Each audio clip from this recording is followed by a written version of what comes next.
Assalamualaikum warahmatullahi wabarakatuh.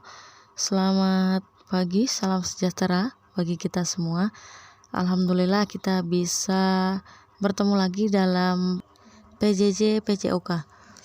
Baik, untuk hari ini kita akan membedah kisi-kisi PTS untuk minggu depan. Kita akan membahas satu persatu apa yang sudah kita pelajari dan prediksi soal yang akan keluar pada PTS PJOK minggu depan.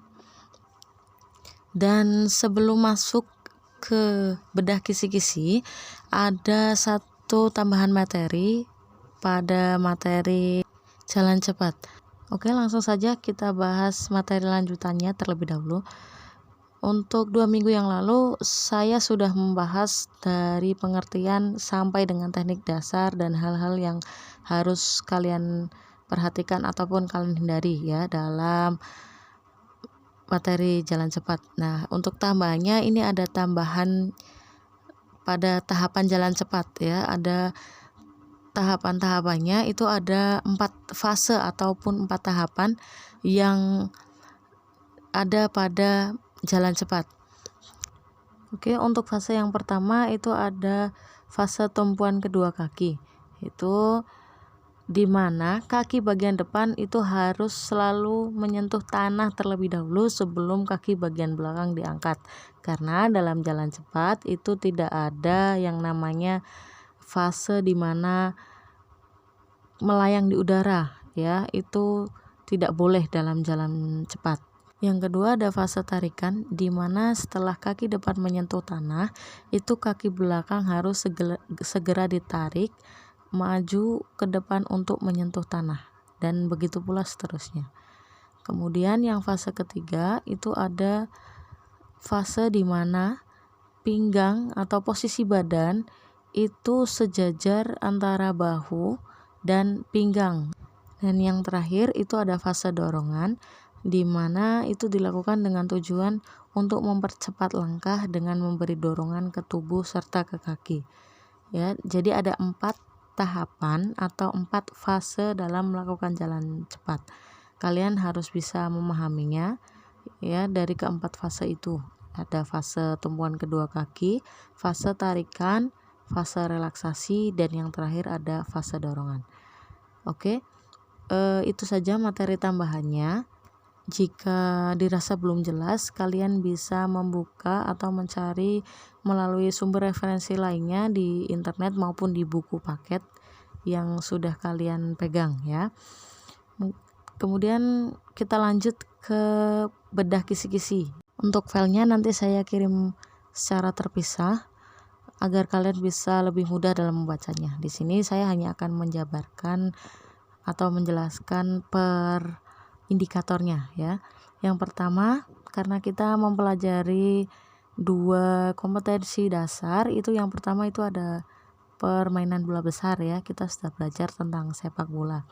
Terus untuk indikatornya itu ada beberapa poin, dan di sini sudah saya jabarkan juga jumlah soal yang akan keluar dan nomor soalnya.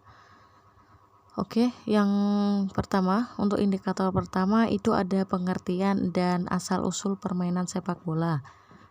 Jumlah soalnya itu ada 2 soal. Seperti yang sudah kalian pelajari, kalian harus tahu pengertian sepak bola itu apa ya. Kalian tidak harus menghafalkan, tapi kalian bisa menganalisis dengan pola pikir kalian sendiri sepak bola itu apa. Kemudian kalian harus tahu mungkin jumlah pemainnya ada berapa dalam sepak bola, dan luas lapangannya berapa, ataupun waktu lama permainannya itu berapa, dan ada berapa babak dalam satu permainan sepak bola. Kalian harus mengetahuinya. Kemudian yang kedua itu ada induk organisasi dalam sepak bola. Sama, jumlah soalnya itu ada 2 soal. Dan untuk induk organisasi kalian harus tahu baik tingkat nasional maupun tingkat internasional ya. Kalian harus tahu induk organisasi nasional itu apa, kemudian yang internasional itu juga apa. Untuk indikator yang ketiga itu ada pengertian variasi dan kombinasi dalam sepak bola. Jumlah soalnya sama, masih 2 soal. Untuk pengertian variasi dan kombinasi sudah pernah saya bahas di video pada pertemuan kedua, yaitu pada penyampaian materi pertama. Itu variasi itu apa, kombinasi itu apa, sudah pernah saya jelaskan. Silakan kalian buka kembali videonya. Kalau tidak, kalian bisa buka kembali di sumber referensi lain di buku paket ya. Kemudian ada contoh latihan dalam variasi dan kombinasi sepak bola. Itu ada sekitar 4 soal. Kalian harus bisa membedakan contoh-contoh latihan dalam variasi maupun kombinasinya.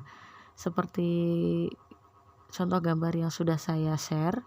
Di sini ada contoh gambar gerak spesifik, kemudian variasinya dan kombinasinya. Itu yang gambar yang pertama, yang atas itu secara spesifik, gerak spesifiknya itu menendang bola ya, menendang bola. Kemudian variasinya kan untuk menendang bola ada variasi dengan menggunakan kaki bagian dalam, kaki bagian luar maupun punggung kaki ya. Kemudian untuk contoh latihan kombinasinya, di situ kan terdapat 3 orang ya, atau 3 pemain yang sudah pernah saya jelaskan juga di pertemuan materi pertama dalam video yang sudah saya bagikan. Itu kalian harus mengetahui apa yang dilakukan pemain pertama, apa yang dilakukan pemain kedua, dan apa yang dilakukan pemain ketiga. Kalian harus bisa mengurutkan dari beberapa variasi pemain itu, dia melakukan apa, kalian harus bisa mengurutkan untuk bisa menjadi sebuah kombinasi ya, contoh latihan kombinasi. Dan lanjut untuk kompetensi dasar yang kedua, itu ada materi jalan cepat ya, yang sudah kalian pelajari 2 minggu yang lalu. Indikatornya ada pengertian aktivitas jalan cepat. Jumlah soalnya ada 2 soal. Pengertian jalan cepat itu sama seperti yang sepak bola tadi, kalian harus tahu jalan cepat itu apa, kemudian peraturan-peraturan dalam perlombaannya itu apa saja. Kemudian nanti mungkin nomor yang diperlombakan itu untuk putra berapa, untuk putri berapa, ataupun bentuk lintasannya seperti apa, kalian bisa cari referensi di buku paket atau di internet ya. Kemudian yang kedua itu ada perbedaan antara lari dan jalan. Itu juga sudah pernah saya bahas dalam video saya sebelumnya. Itu jumlah soalnya hanya 1. Kalian harus bisa tahu perbedaan lari itu apa, jalan itu apa. Kemudian yang ketiga itu ada teknik dasar dalam aktivitas jalan cepat. Jumlah soalnya ada 4.